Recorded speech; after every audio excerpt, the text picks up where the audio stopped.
الحمدللہ، یہ کہنا منع ہے کہ فلاں ستارے کی وجہ سے بارش ہوئی۔ اس سلسلے میں زید بن خالد رضی اللہ عنہ کی حدیث ہے کہ اللہ کے نبی صلی اللہ علیہ وسلم نے ایک بار حدیبیہ کے مقام پر بارش کے بعد جو رات میں ہوئی تھی، آپ نے صلاۃ فجر پڑھائی، اور پھر جب آپ نے سلام پھیرا اور لوگوں کی طرف متوجہ ہوئے تو آپ نے فرمایا ہل تدرون ماذا قال ربکم، کیا تم جانتے ہو کہ تمہارے رب نے کیا فرمایا؟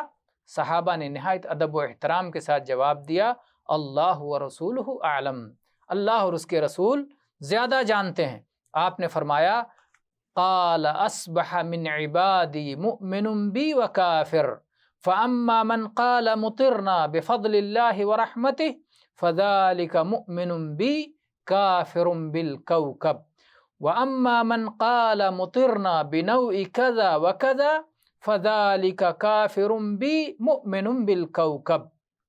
یہ متفق علیہ حدیث ہے۔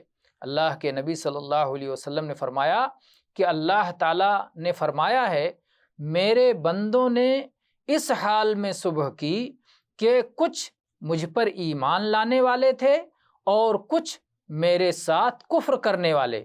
جس نے یہ کہا کہ اللہ کے فضل اور اس کی رحمت سے ہم پر بارش ہوئی ہے، یہ مجھ پر ایمان لانے والا ہے اور ستاروں کے تصرف کا منکر ہے۔ اور جس نے یہ کہا کہ فلاں فلاں ستارے کی وجہ سے بارش ہوئی ہے، تو یہ شخص میرے ساتھ کفر کرنے والا اور ستاروں پر ایمان لانے والا ہے۔